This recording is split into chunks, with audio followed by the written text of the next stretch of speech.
Video conference হয়েছিল with the guidance of NDMA. তো এখানে থোরো ডিসকাশন হয়েছিল আজকের যে প্রোগ্রাম মক ড্রিল যেটা হবে। তো আমাদের যে ডিস্ট্রিক্টে 13টা লোকেশনসে হয়েছিল। ইনফ্যাক্ট মক ড্রিল শুরু করার আগে আমরা এখানে জমায়েত হয়েছিলাম at 7 AM। তো সবাইকে ইনস্ট্রাকশন দেওয়া হয়েছিল কি কার ছিল। তো সব লাইন ডিপার্টমেন্ট ছিল, police personnels, fire emergency, NDRF stuffs, Assam rifles, মোটামুটি সবাই কোঅপারেট করেছিল। তাছাড়া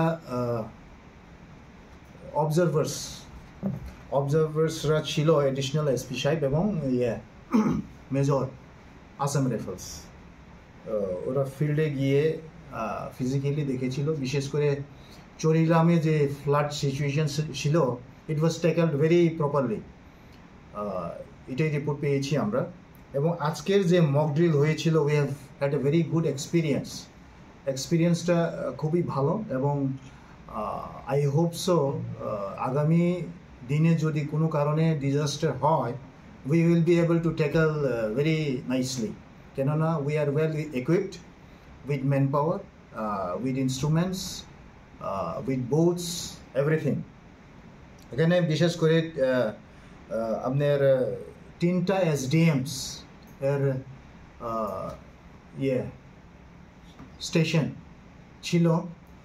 তো ওই স্টেশন থেকে কিন্তু এরা এসডিএম লেভেলে কন্ট্রোল করেছিল। প্লাস আমাদের এখানে যে ডিস্ট্রিক্ট ইমার্জেন্সি অপারেশন সেন্টারে আমরা কন্ট্রোল করছি।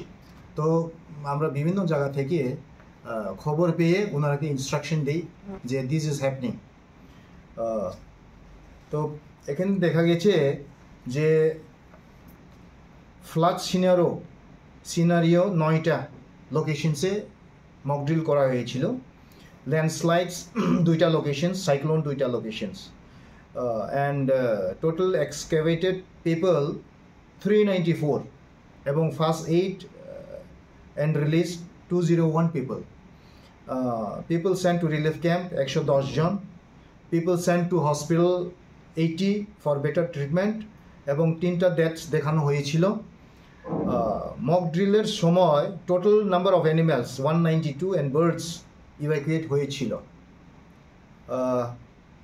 তো যে objectives, the main objectives of mock exercise, কিভাবে